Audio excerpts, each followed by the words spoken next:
Bien. ¿Estamos?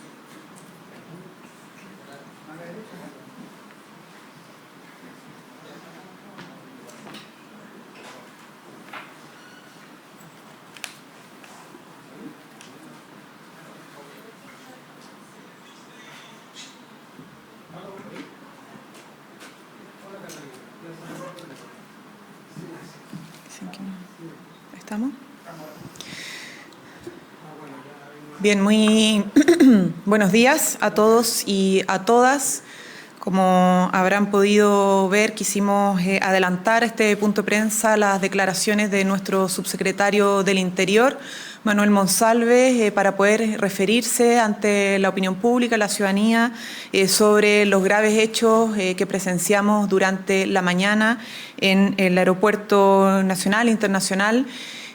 Producto de lo cual tanto el presidente se ha referido como el subsecretario y nuestras ministras, tanto ministra del Interior como la ministra de Defensa, Maya Fernández, se encuentran en estos momentos reunidas con el director general de la DGAC, el general Jorquera, para poder no solamente evaluar lo sucedido, sino que poder tomar medidas y cursos de acción. Como gobierno, obviamente, consideramos que estos hechos son graves, nos preocupan y nos están ocupando. Pero además, bueno, el día de hoy estamos en una conmemoración muy, muy importante para nuestro país, para el mundo entero, el Día Internacional de las mujeres trabajadoras, a partir de un hecho lamentable en la historia mundial, donde trabajadoras de la industria textil, producto de reivindicar derechos de mejoras salariales, de reducciones de jornada, entre otras, fueron lamentablemente incineradas. En este momento, que hemos conmemorado la lucha de muchas mujeres que nos antecedieron, que nos han permitido, por ejemplo, tener derecho a voto, poder tener acceso a la educación, acceso a la salud, poder acceder a espacios de poder, de toma de decisión. También es un momento donde hacemos balances, ¿no? Y vemos qué es lo que nos falta por avanzar hacia una sociedad más inclusiva, más justa. Nuestro gobierno hoy día realizó un acto central acá en el Palacio de la Moneda, planteando cuáles son nuestros 3 ejes principales de trabajo en materia de agenda de género. Y lo mencionaba la ministra de la Mujer, que me acompaña, ¿cierto? Muy claramente, ¿no? El primer eje es cero tolerancia a la violencia contra las mujeres. Cuando hablamos de seguridad, también la seguridad y la agenda de seguridad tiene una perspectiva de género. Porque si vivimos en el miedo, ¿cierto? Si sentimos inseguridad cuando caminamos por las calles o cuando nos desarrollamos los espacios de trabajo, en cualquier otra instancia, las mujeres sienten mucho más miedo, ¿no? Por los distintos tipos de violencia que sienten. Y que viven. En segundo lugar, el eje es la promoción de la estabilidad y la independencia económica de las mujeres. Hablamos de la seguridad económica de las mujeres. Cómo garantizamos su independencia, mayor autonomía, para justamente desprenderse de los círculos de violencia y para poder realizarse y desarrollarse integralmente y como corresponde en toda sociedad. Y en tercer lugar, la profundización de los derechos de las mujeres. Porque si bien reconocemos que gracias a las que nos antecedieron hemos podido tener más acceso a derechos, faltan otros derechos a los cuales poder acceder y conquistar. En ese sentido, no solamente comprometemos y reforzamos más bien nuestro compromiso con construir un Chile para todas, sino que también hacemos un balance. Y en eso también la ministra de la Mujer ha sido muy clara de cómo la agenda de género no es una responsabilidad exclusiva de un ministerio que valoramos y que defendemos, que es el Ministerio de la Mujer y Equidad de Género. Esto es una tarea transversal de nuestro gobierno, de todos los ministerios, de todos los ministros y ministras de nuestro gobierno liderado por el presidente Boric. Y hay cosas que nos gustaría destacar. Logramos, por ejemplo, que de una vez por todas las deudas de pensión de alimentos sean pagadas de manera efectiva. Tenemos un registro que ha sido perfeccionado de deudores por parte de este gobierno, ¿no? De deudores de pensiones de alimentos. Ya ese registro está en plena implementación, pero a partir de mayo las deudas se van a empezar a pagar. Las deudas con las mujeres y con los niños y niñas se van a empezar a pagar de manera efectiva. En segundo lugar, y algo muy importante desde el ámbito de la salud, todo el agobio que ha significado para muchas mujeres tener que endeudarse para poder acceder a una prestación de salud, una atención, una cirugía, etcétera, en el sistema público, en aquellos segmentos donde todavía había que copagar, ya en Chile no lo tienen que hacer. Y eso también es una buena noticia para las mujeres y sus familias. También respecto al hacernos cargo de las brechas históricas sufridas con las cuales cargan las mujeres pensionadas en nuestro país, de que tienen peores pensiones que los hombres. Si ya las pensiones son bajas, las mujeres reciben una pensión más baja aún porque no se les ha reconocido su trabajo de cuidados, de la economía familiar, lo que significa la economía de los cuidados. Y la reforma de pensiones que ha sido trabajada como gobierno, pero que ha liderado particularmente la ministra Jara, se está haciendo de una vez por todas cargo de esto. Y eso es un compromiso de nuestro gobierno por sacarlo adelante y que tanto las actuales pensionadas como las futuras pensionadas puedan acceder a mayor justicia al momento de jubilar. Pero también tuvimos un avance importante respecto a los temas asociados a la violencia, ¿no? Los familiares y las familiares de víctimas de femicidio han reclamado por mucho tiempo la necesidad de que el Estado les garantice una reparación integral. Y este proyecto, liderado por parlamentarias, la diputada Carol Cariola, tuvo un avance significativo el día lunes, acompañado por nuestras ministras en el Congreso Nacional. La reparación integral tiene que ser una realidad para todos aquellos familiares y particularmente niños y niñas que se ven afectados de estos crímenes que son terribles y que condenamos absolutamente. Pero también hoy día va a haber una importante noticia respecto a cómo erradicar y combatir el acoso y la violencia en los espacios de trabajo, los espacios laborales, a través de la aprobación del convenio 190 de la OIT. También una demanda histórica de las mujeres trabajadoras. Pero no me quiero quedar solamente en balance. La ministra de la Mujer va a mencionar, es cierto, lo que han sido los principales anuncios el día de hoy, así que le doy paso y le doy la palabra a nuestra ministra de la Mujer, Antonia Orellana. Muchas gracias, ministra Vallejo. Quiero partir además, al igual que señalaba la ministra Vallejo, enviando mis condolencias a la familia del funcionario de la Dirección General de Aeronáutica Civil, que lamentablemente falleció luego de los hechos en el aeropuerto. Yendo a la conmemoración del 8 de marzo, tal como hemos dicho, el 8 de marzo es una fecha en la que no solamente nos preguntamos por qué es lo que falta, sino también recordamos que se ha avanzado. Hoy las mujeres tenemos una vida distinta que las de nuestras abuelas o bisabuelas, y eso es gracias al avance particularmente del movimiento de mujeres, cuyas conquistas no son solo para ellas, sino para todas. Y en ese sentido, lo que nos preguntamos como gobierno, pero en general como sociedad, un 8 de marzo es ¿qué le vamos a entregar nosotras que recibimos de otras generaciones el derecho a voto, el derecho a trabajar, a cobrar nosotras mismas nuestro propio sueldo y, por cierto, también la recuperación de la democracia que vamos a nosotras transmitirle a las nuevas generaciones? Y en ese sentido, el gobierno, por cierto, habla de la defensa de los derechos ya conquistados y de su profundización. Y en ese sentido, y tal como señalaba la ministra Vallejo, este lunes partimos con buenas noticias. Se aprobó en la Cámara de Diputados el proyecto de reparación integral que, entre otras cosas, permite habilitar una pensión para los niños y niñas cuya madre ha sido asesinada por un femicidio, que en la mayoría de los casos significa quedar en una orfandad total en la práctica, porque la mayoría de los femicidas son sus padres. En otro sentido, también le asegura el fuero laboral a las sobrevivientes de femicidio frustrado por todos los procesos que deben enfrentar. Pero este año 2023, y gracias a que el desastre económico que anunciaban algunos no ocurrió, sino que por el contrario, gracias al trabajo del equipo económico del gobierno, la situación ha ido mejorando, pudimos recuperar los empleos perdidos durante la pandemia. Y por lo tanto, hoy nos toca hacernos cargo de los debates de las deudas que existían antes del COVID-19. Y una fundamental es la idea del cuidado. Como decía la ministra Vallejo, ya hemos iniciado un camino para el Sistema Nacional de Cuidado a través de la implementación del registro de cuidadoras, a la que todas las personas, por supuesto mujeres, pero todas las personas que cuiden a un tercero dependiente en forma severa pueden inscribirse en registrosocial.gov.cl con su clave única. Vamos a iniciar pronto los diálogos sociales para un sistema de cuidados y a finales de año esperamos presentar ese proyecto de ley. Y en particular, una de las demandas más sentidas que tienen la mayoría de las mujeres de nuestro país tiene que ver con el acceso a sala cuna.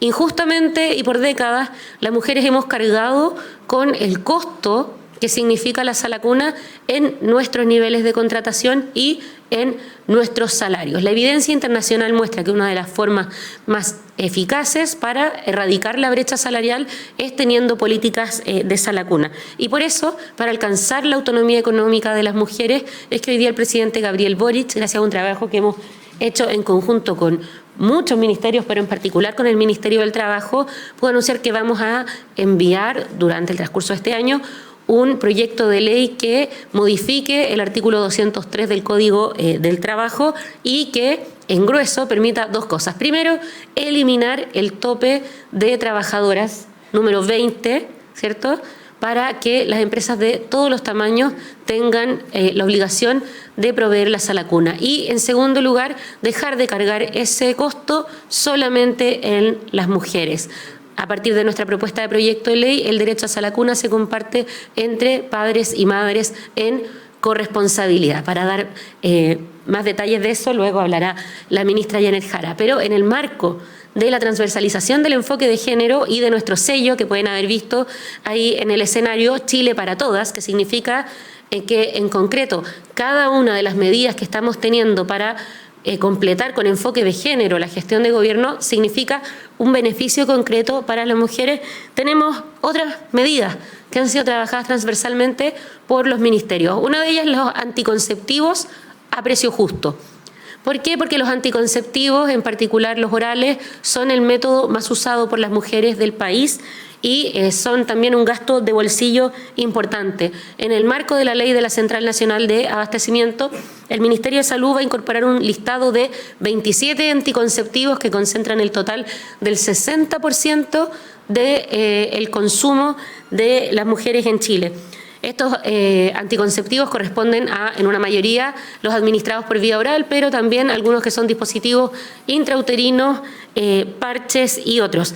Calculamos que esto va a generar un ahorro anual para las mujeres que los ocupan de 200.000 pesos mensuales. Pero eso no es el único anuncio que ha trabajado la ministra Jimena Aguilera. Ella ha estado dedicada hace meses a reducir los tiempos de espera. Y hay una lista de espera en particular que es muy sensible, que es un procedimiento sencillo pero que entrega mucha dignidad.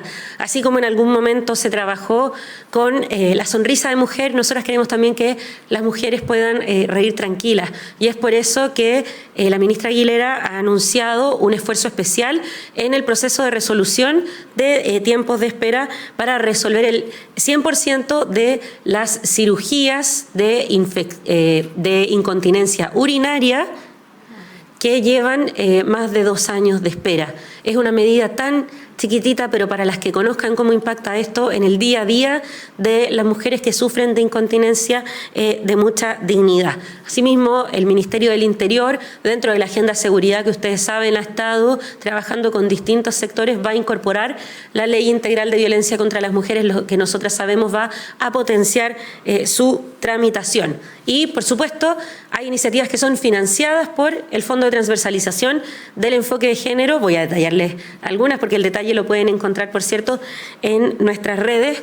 Por ejemplo, que detectamos durante este año que muchas chilenas en el extranjero, y probablemente en algunos de los medios que están aquí presentes habrán cubierto aquellos casos, se encuentran muy desorientadas cuando sufren este tipo de violencia. Y es por eso que a través del Fondo de Transversalización financiaremos atención y orientación psicosocial y jurídica en nuestros consulados y embajadas, para que las mujeres chilenas no estén solas en ningún lado, tampoco cuando viven en el exterior. En segundo lugar, que vamos a incorporar a las emprendedoras de las regiones de Biobío y Magallanes a los proyectos de hidrógeno verde. Son el futuro del desarrollo de nuestro país y queremos que esa industria, a diferencia de lo que en algún momento fue la minería, que se ha ido revirtiendo, participen las mujeres de igual a igual desde un inicio. Vamos a también seguir con nuestras iniciativas para las mujeres rurales y campesinas a través del resguardo de semillas. Vamos a seguir aumentando el número de mujeres en la industria energética y vamos a seguir apoyando a través de una iniciativa del Ministerio de Transporte la conectividad digital de las jefas de hogar de zona rural, porque eso significa para ellas muchas veces estar desconectadas del mundo. Este es un conjunto de las iniciativas que forman parte del sello Chile para Todas, en la que cada uno de los ministerios ha formulado una propuesta para acercar y disminuir brechas de acceso de las mujeres y sobre todo el principal anuncio de hoy y que personalmente creo que hablo por varias, pero personalmente me tiene muy contenta porque era una demanda histórica, es la del proyecto de ley de Sala Cuna para Chile, en el que vamos a eliminar la discriminación entre padres y madres para el derecho a Sala Cuna y vamos a eliminar el tope de 20 trabajadoras. Bueno, buenas tardes. Señalar que este proyecto de ley, como señala la ministra Orellana y la ministra Vallejo, es algo muy necesario para fortalecer la empleabilidad en nuestro país y también para el desarrollo de la vida de las mujeres con autonomía. No hay nada más democrático que todas podamos salir a trabajar de forma tranquila, sabiendo que nuestra hija e hijo están al cuidado de una institución, ¿cierto?, como son las Sala Cuna, que pueda hacerse cargo y poder estar tranquilas en la pega, haciendo nuestro trabajo o haciendo otras cosas. Sin duda, la posibilidad de poder trabajar también nos permite tener un ingreso y ser dueñas de nuestras decisiones. Y toda la trayectoria en nuestro país del desarrollo de los derechos de la mujer ha tenido harto de formal y poco de fondo, poco de sustantivo. Hace muchos años en Chile, hombres y mujeres somos iguales, de acuerdo a lo que declara la propia Constitución. Sin embargo, en lo sustantivo eso no ocurre.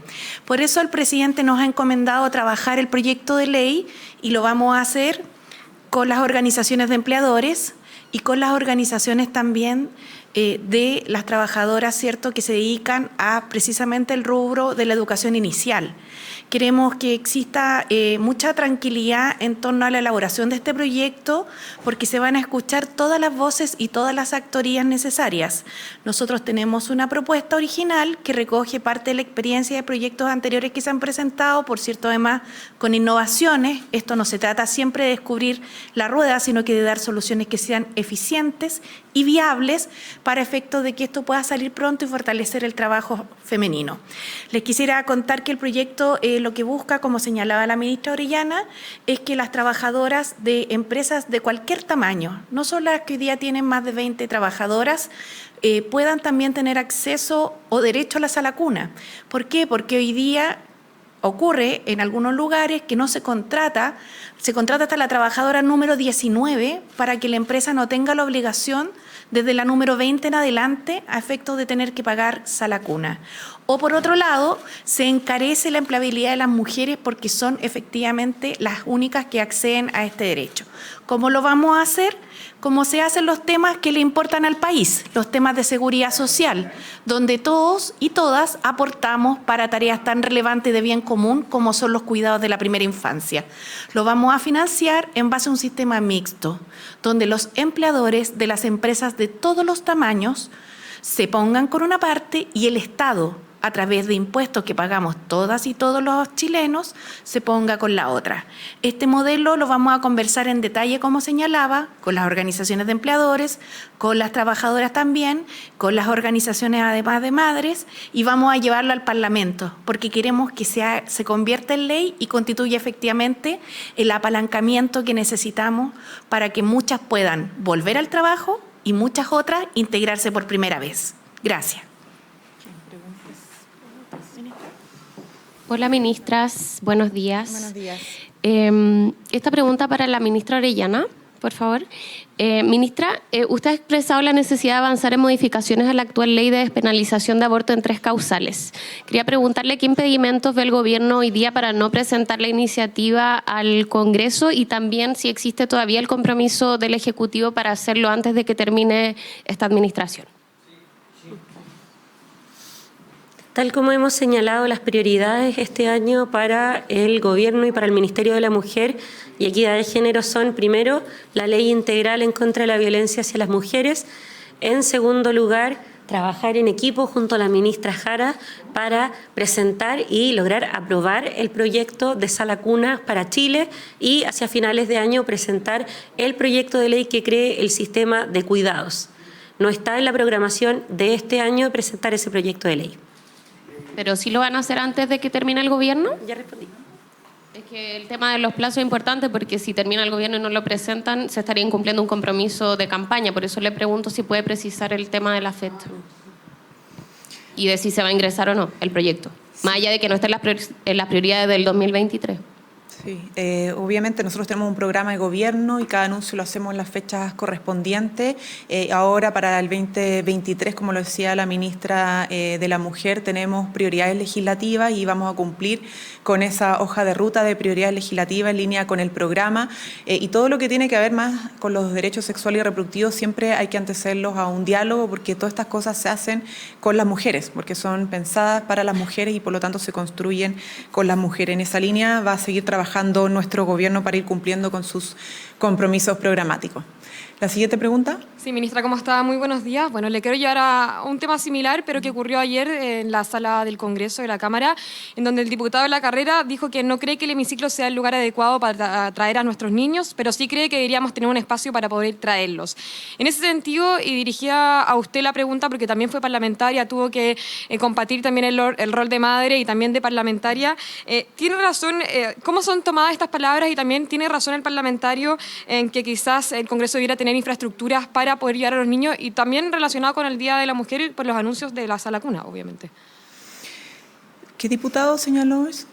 Gonzalo de la Carrera. Gonzalo de la Carrera. ¿Y respecto a qué parlamentario? De Rementería. Rementería. Bueno, mi solidaridad con el diputado de Rementería, particularmente porque más allá de si es parlamentario hombre, parlamentario mujer, más allá de las militancias, las posiciones políticas, la verdad es que es importante que avancemos como sociedad en la compatibilización de las funciones laborales, ¿cierto? El trabajo con lo que es la paternidad y la maternidad, ¿cierto? Las labores de cuidado, de crianza. A mí, como bien tú señalabas, me tocó vivir esa experiencia, pero no solo a mí. Luego del episodio que me tocó bien en el Congreso, hubo otros episodios de parlamentarias, de funcionarias, y avanzamos de alguna manera como sociedad en la discusión en ese entonces de que esto no era ni algo condenable, ni algo repudiable, ni algo que alterara o dificultara una función tan importante como la de legislar. Por lo tanto, lamento las declaraciones del otro parlamentario porque significan un retroceso en debates que entendíamos como superados para hombres y mujeres. Por cierto que el Congreso tiene sus propias normativas, sus propios reglamentos, y esperamos que así como estamos avanzando en sala cuna universal y generar medidas y políticas en concreto, como salas de lactancia, etcétera, todas las instituciones públicas y privadas, y partiendo por el Estado, puedan avanzar en esa dirección. Pero el primer paso para avanzar en esa dirección es no atacar, cuestionar o criticar la presencia, ¿cierto?, de niños y niñas en lugares donde además no corren ningún tipo de riesgo, como pueden ser en otras áreas laborales, ¿no? Evidentemente, existe ese criterio. Así que solidaridad con el parlamentario que llevó a su pequeño, porque además esto no es tema solo de mujeres, como decíamos, una sociedad corresponsable, la donde hombres y mujeres entienden que los niños y niñas son parte de nuestra sociedad y que hay que compatibilizar cada vez más nuestras funciones en ese sentido. Hola, ministra, muy buenos días.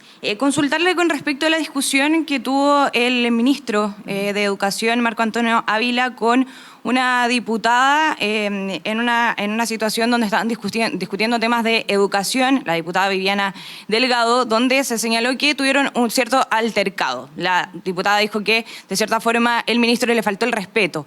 En ese contexto, saber cuál es la versión que tienen ustedes, saber si es que hubo un llamado de atención también al ministro, saber si las disculpas que dio el ministro al respecto también son suficientes, y si consideran que el ministro podría quedar en un mal pie considerando un futuro cambio de gabinete.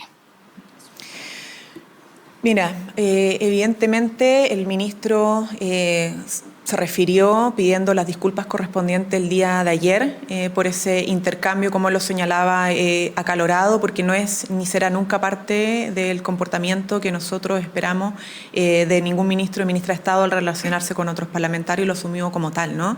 Y el tema de fondo que plantea la parlamentaria en lo que fue la interpelación, creemos que es un tema que hay que abordar y considerar, y es parte de la agenda del gobierno y parte del ministro en particular, que podamos compatibilizar tanto el enfrentar de manera decidida aquellas situaciones donde se produce contaminación ambiental junto con la garantización del derecho a la educación, ¿no? Y tomamos esa decisión, por ejemplo, con lo que fue el cierre de la Fundación Ventana, ¿no? Porque ahí hubo una demanda de las comunidades también de garantizar la salud, no solamente de los trabajadores y trabajadoras, sino que también de los niños y niñas. Y por eso tomamos esa definición y cumplimos. Y por lo tanto nos interesa, nos importa y tenemos un compromiso especial con lo que plantea de fondo la parlamentaria respecto a la escuela de nuestro país y en esa que está en Maipú en específico. Así que es parte de las tareas de la agenda de trabajo del ministro y todo lo que respecta a los cambios de gabinete, ustedes ya saben cuál es nuestra respuesta. Todo cambio lo define en forma y fondo el presidente de la República de acuerdo a las evaluaciones que él hace de su equipo. Consultarle únicamente a la ministra Orellana si es que se pudo contactar también quizás de parte del gobierno con la diputada, si es que tienen contacto también en ese sentido. Sí, el día de ayer apenas supe, porque he estado en hartas actividades, apenas me enteré de que había ocurrido esto, intenté contactar a la diputada. Yo entiendo que ella, porque se vio afectada, estuvo un ratito desconectada, así que de todas formas le dejé un mensaje. Nosotras como Ministerio de la Mujer tenemos un compromiso pleno con la participación libre de las mujeres en todos los espacios políticos, independientes de su sector, y así se lo hemos comunicado. Bien. Gracias. ¿No hay más preguntas? Muchísimas gracias. Hasta luego.